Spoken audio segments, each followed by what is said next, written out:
Olá, amigas e amigos do No Mundo da Bola. Estamos dando início a mais um podcast, o primeiro de 2024. Que você tenha tido uma boa passagem de ano e que tenha um ano pleno de realizações, conquistas, vitórias e muito aprendizado. Participam conosco, eu sou o Sérgio do Boccagi, e conosco participam dois integrantes da equipe de esporte da EBC, o Rodrigo Campos e o Valdir Luiz. E o assunto que a gente vai abordar nesse primeiro podcast do ano é a seleção brasileira. Seleção brasileira com um técnico interino ou não, que terá pela frente a disputa de Copa América, de eliminatórias para a Copa do Mundo, mas que terminou o ano de 2023 numa situação delicadíssima nas eliminatórias para a Copa, em 6º lugar, 8 pontos atrás da Argentina. Lembrando que, como a Copa do Mundo de 2026 terá 32 seleções, 6 equipes das eliminatórias sul-americanas tem vaga garantida. Então, no momento, o Brasil não disputaria ainda a repescagem. Teria ainda essa oportunidade. No momento, o Brasil ainda consegue a classificação direta para a Copa, o que não muda nada no sorteio lá que a FIFA vai fazer para a definição das chaves da Copa do Mundo. Mas vamos falar de seleção brasileira. Satisfação mais uma vez de recebê-los. Bom ano para vocês, Rodrigo e Valdir. Eu começo por você, Rodrigo. Dá para confiar nessa seleção brasileira? Feliz Ano Novo, Boccagi, Valdir, aos amigos ligados aqui no Mundo da Bola. Olha, se você pensar, o Brasil se classifica para a Copa? Sim, né? 6 vagas mais uma eventual repescagem se classifica. O Brasil é forte hoje para disputar uma Copa América? Não tem mostrado isso. Essas últimas... Aliás, as eliminatórias são a Copa América. Sim, mas essas últimas exibições do Brasil foram assustadoras, Boccagi. Dá medo. Você olhar para a seleção e imaginar lá na frente, numa Copa do Mundo, enfrentando uma seleção europeia, não. Pera aí, deixa eu assistir o vôlei, o basquete, eu não quero ver futebol agora não, porque tá dando medo. E eu acho que isso a gente deve atribuir, e muito, a essa indefinição. Quem é o técnico da seleção brasileira? É o Fernando Diniz? É o Ancelotti? Eu acho que já passou da hora de termos essa definição, e tudo que a gente está vendo nesses últimos jogos, no final do ano passado, em relação às eliminatórias, eu acho que é um reflexo dessa indefinição sobre quem é o comandante da seleção brasileira. Então, sinceramente, eu não começo o ano animado, não. Pode ser até que eu me anime. Daqui a 3, 4 meses, a gente aqui, eu falo, olha, agora tá bacana, tô gostando. Mas, nesse momento, o quadro é assustador. Culpa de quem, Valdir? Feliz Ano Novo. Para você também, Boccagi, para Rodrigo Campos, grandes amigos, e para todos que nos acompanham. O Boccagi, culpar uma pessoa seria muito leviano da minha parte. Eu acho que são vários culpados. Primeiro, o presidente da CBF, que ele não, com todo o respeito que eu tenho à pessoa dele, mas eu estou aqui analisando o presidente da CBF. Ele é fraco como dirigente, não conhece futebol. Não tem um diretor técnico à seleção, não tem um diretor de futebol, não tem. Então, o Fernando Diniz é um dos culpados, sim, porque ele quer implementar um esquema de jogo que no Fluminense tornou um esquema até vitorioso, ganhou a Libertadores, mas não dá para implementar na seleção quando não tem tempo para treinar. Mas a culpa é dele? Ele tem o esquema dele. Peraí, a CBF chama. A data que ele tem é aquela. Ele vai ter que mudar tudo? Mas você me perdoe. Se você sabe que não vai, que esse esquema não vai, então você tem que ter um plano B. Joga-se com um plano B. E é uma seleção fraca. Uma seleção... Isso é uma outra questão que eu quero levantar também, com relação aos jogadores, fraca. A qualidade. E quer ver um detalhe, Boccagi? Há muito tempo que eu não vi uma seleção perder tanto. Fernando Diniz dirigiu na temporada de 23, hoje é o primeiro dia de 2024, ele dirigiu a seleção em 6 jogos. Ele perdeu 3, ele ganhou 2 e empatou 1. E quando você empatar com a Venezuela é uma derrota. E dessas 3 derrotas, 2 históricas. Primeira derrota para a Colômbia na história das eliminatórias e primeira derrota como mandante. Em casa. Perdeu para a Argentina. E uma seleção horrorosa. Eu sou de uma época, você também, e o Rodrigo é um pouco mais novo que a gente, mas é também da nossa geração. Um pouco. Nós vimos grandes jogadores. Nós vimos jogadores maravilhosos que não foram campeões. Essa questão eu vou levantar. A gente vai conversar sobre ela. Mas eu gostaria de fazer uma defesa do Diniz que eu fazia do Tite também, que é o pouco tempo de trabalho que um técnico de seleção tem, muito diferente de um técnico de clube, que fica no dia a dia ali 2, 3 meses. A gente viu na reta final do Campeonato Brasileiro o que representou o Tite, que era técnico da seleção, tão criticado, e de repente pegou o Flamengo e transformou o Flamengo a ponto do Flamengo ter condição até de brigar pelo título, né? Por quê? Porque o Tite é um bom treinador. Mas na seleção brasileira, treinando 3 dias a cada data FIFA, como é que você implementa o trabalho? E aí, não levanta o dedo, não. E aí, o Fernando Diniz chega com um esquema de jogo totalmente diferente do que a seleção brasileira tinha nas Exato. 2 últimas Copas. E os jogadores que jogam na Europa têm o costume de jogar no esquema que o Tite utilizava e não o do Fernando Diniz. Vários deles deram essa declaração. Pô, esse esquema do Diniz a gente não conhece, a gente está se adaptando, tem que ter paciência. Falaram, inclusive, antes dos jogos contra a Colômbia e da Argentina. Tem que ter paciência. Porque aí eu talvez acho que você tem uma certa razão quando coloca nessa incerteza da definição, porque até que ponto o jogador vai se submeter a um novo esquema e tentar aprendê-lo se ele não sabe que o técnico vai continuar? Exatamente. Mas existe, entendeu? Entendi, mas então, existe uma outra coisa. Agora eu vou ver, eu sou promotor. Então, e aí, o promotor, eu não acabei ainda, Data Vênia, Pois não. O Fernando Diniz pegou um pipinaço, como você disse, ele não teve sequer o apoio de um diretor técnico ao lado dele, de alguém que pudesse orientá-lo ali, porque o presidente da CBF, Data Vênia, eu não sei se ele precisa entender de futebol. O presidente de um clube precisa entender de futebol ou de administração? Ele precisa entender as 2 coisas, na minha opinião. Mas não de futebol, ele não precisa entender. Então coloca gente boa. Sim, exatamente. Tudo bem. Mas ele entender de futebol, qual a diferença faz? Ele vai interferir na escalação, na convocação, ele vai dar algum pitaco? Se ele der, tá errado. Né? Então, assim, ele não entende de futebol. Se ele entender da administração, tá bom. Aí eu concordo com você. Cadê um diretor técnico nas convocações que o Diniz fez? Precisaria. A minha pergunta é o seguinte, o Diniz, em 68, quando o Zagallo assumiu a seleção, em 79, perdão, logo depois do João Saldanha ter saído, o que ele fez? Ele fez uma base de Santos, Botafogo e pá. O Fernando Diniz, eu não sei, eu queria saber o pay-per-view que ele assiste, para convocar o Gabriel Magalhães, Joeliton. Por que ele podia fazer o simples?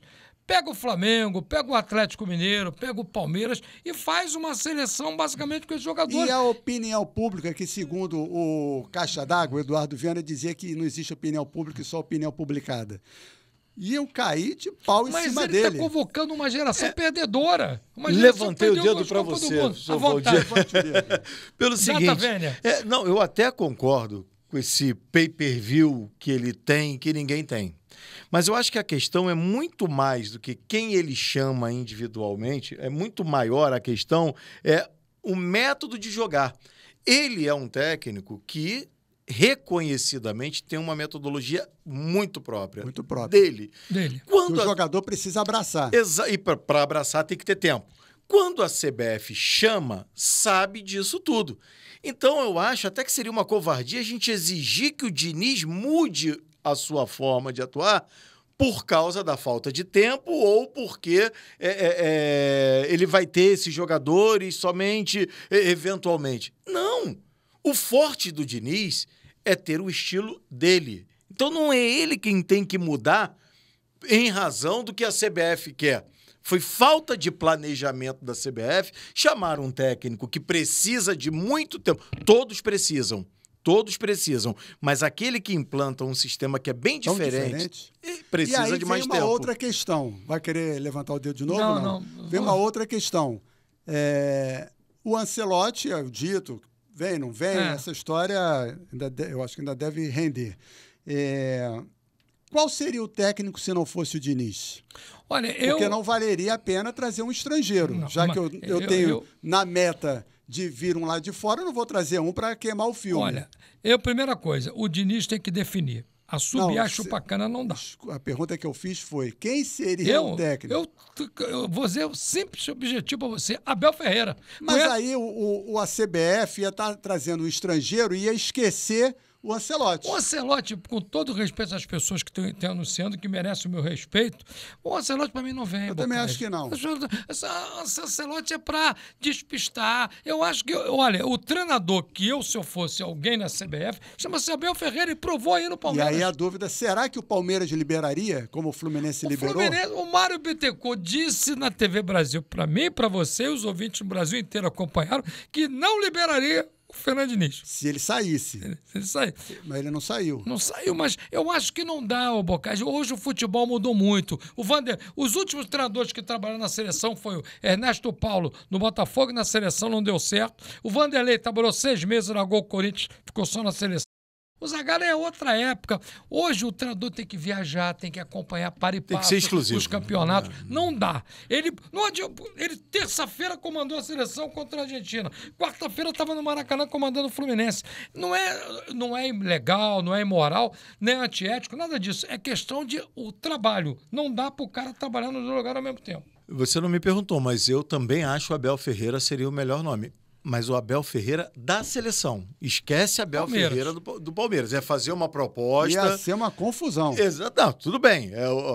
De repente... Eu acho que o Abel não tem cara de técnico de seleção. Pela postura. Eu gostaria... Mas a postura do Diniz também não é das melhores em relação ao técnico à beira do gramado. Sim, à beira do gramado talvez sejam bem semelhantes. Mas em coletivas, por exemplo, a do Diniz é um pouco melhor. Assim, eu não estou criticando o Abel, não. É o jeitão dele, pô, e vida que segue. Mas o Boccagi, quem trabalha com ele, mas ele compra a briga dos jogadores. Adoram ele. Eu me dou muito com o Anderson Barros, que é o diretor de futebol do Palmeiras já... Não, e ele já falou que veio para o Brasil para ser campeão, não foi para fazer amigo. Eu vou te falar. Eu acho que para mim, ele tinha o perfil... Cara da seleção. Eu acho que daria muito certo, Boccagi. Só seleção, esquece Palmeiras. Esquece Palmeiras. Mas aí não daria. Mas aí, de repente, o Palmeiras chega lá, dona Leila, e fala, não, eu vou te pagar 3 vezes mais do que a CBF está... E ele vai ter o direito de ficar no Palmeiras, ou até de sair, de ir para o mundo árabe, para onde ele quiser. Agora, o cenário ideal que eu vejo para a seleção brasileira era ter o Abel Ferreira exclusivo.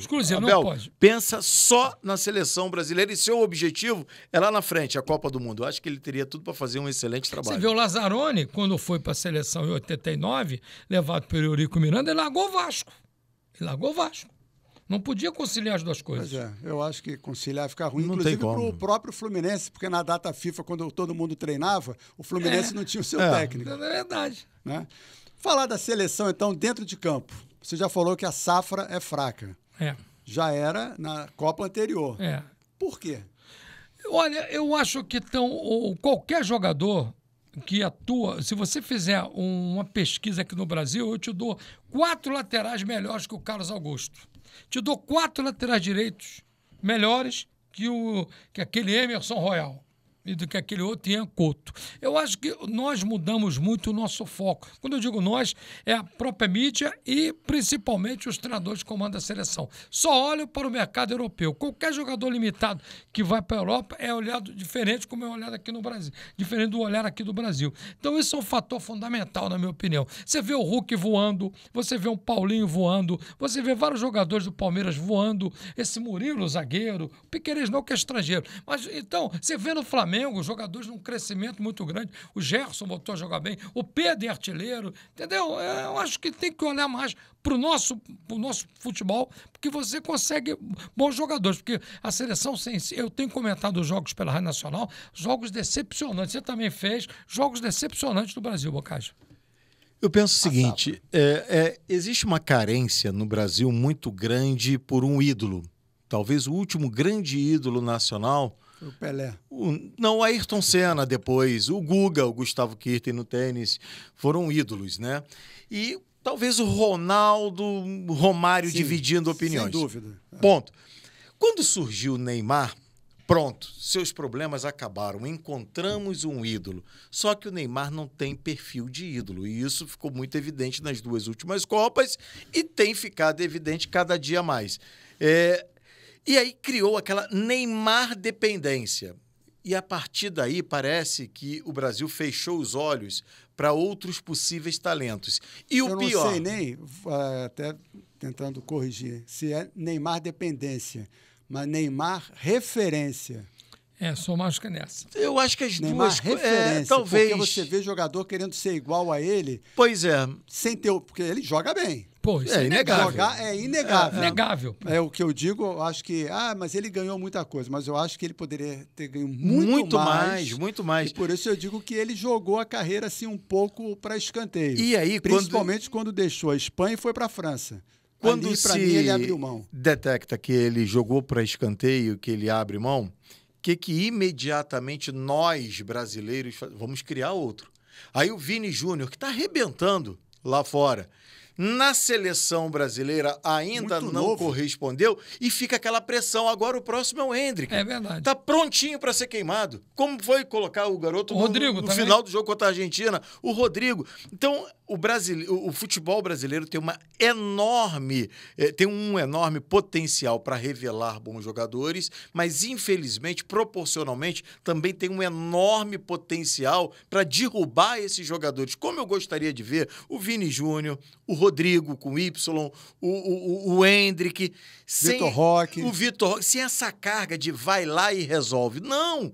Ele não vai ter que ir lá e resolver, como um dia resolveu o Romário, que era fenômeno, o Ronaldo, fenômeno, o Pelé. Não, você é mais um excelente jogador que vai chegar a sua hora e você vai arrebentar. Mas não essa carga que fica jogando em cima desses caras, isso chega a ser uma covardia. O Neymar, o Bocage Rodrigo, eu acho que o problema do Neymar é a cabeça, é a orientação. O Pelé tinha um procurador chamado Pepe Gordo, que orientava o Pelé. Você não vê o Neymar no noticiário esportivo. Você só vê o Neymar no noticiário de fofoca, ou, sabe, não vê o Neymar no site esportivo. Neymar jogou bem, Neymar treinou, Neymar se dedicou, não. É só fofoca e separação. Até porque ele, final de ano, estava lesionado também. Tudo bem, mas Não, quando não está lesionado é a mesma coisa. Ele, como jogador, olha, ele como jogador... Ele poderia não estar nesse patamar.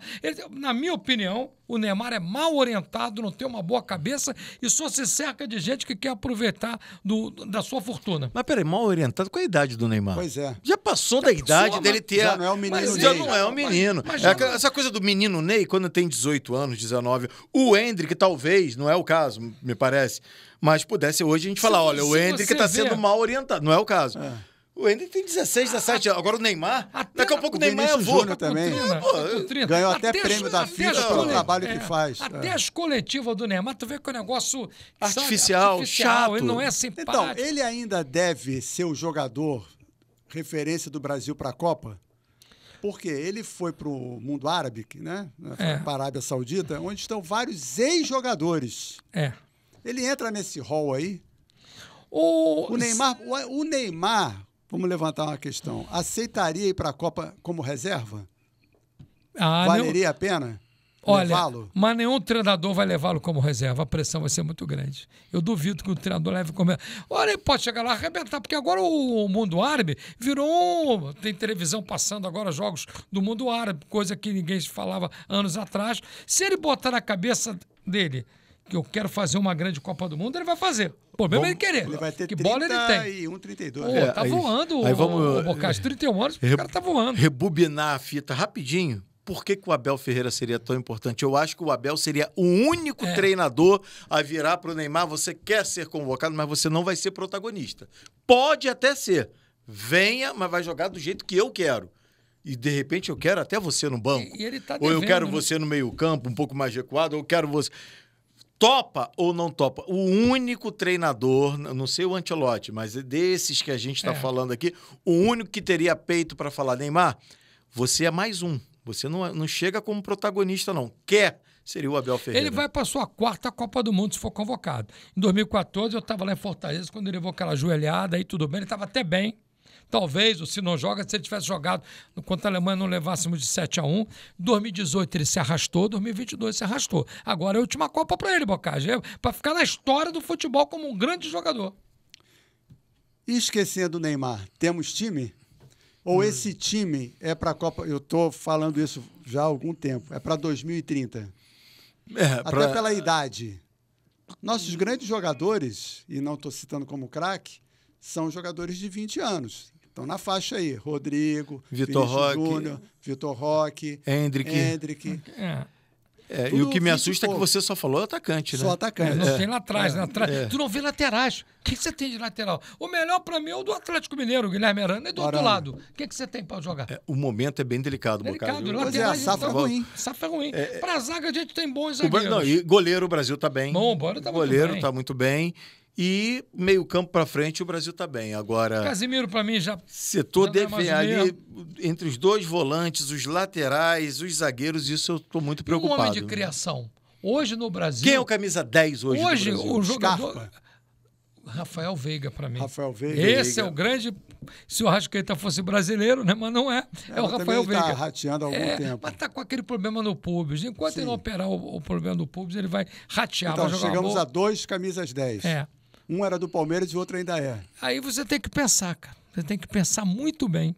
Paulinho é mais mas um atacante. Sim, mas é mais um atacante. Mais um. Paulinho atacante, tá voando e é novo ainda. Paulinho tá com 23 anos. Olhar lá para frente, setor ofensivo tá muito bem. Agora, tem esse detalhe também. Tá muito bem, ponto. Né? Porque a gente ainda não... A gente não pode garantir que o Vitor Roque vai ser um cracaço de bola. A gente ainda não pode garantir que o Endrick... Vai ser tão decisivo quanto é agora. Exatamente. Acho que vai, mas é cedo a gente definir. O Diniz já levantou essa bola. Eu concordo plenamente com o Diniz. Então, na teoria, você olhando, bota uma mesa de botão e bota o nome de cada um. Olha, o Brasil está muito bem. Agora vamos ver na prática, que muda muito, né? Pois é. Gente... Vamos terminando, então, o nosso primeiro podcast de 2024. Agradeço mais uma vez aí a participação de vocês ao longo de 2023. Esperamos que vocês continuem conosco. Deixe o seu like, liga o sininho aí para receber as notificações, comentários, compartilha. E a gente gosta muito de receber vocês. Valdir Luiz, obrigado. Abraço. Rodrigo Campos, obrigado. Um bom ano para vocês. Forte abraço.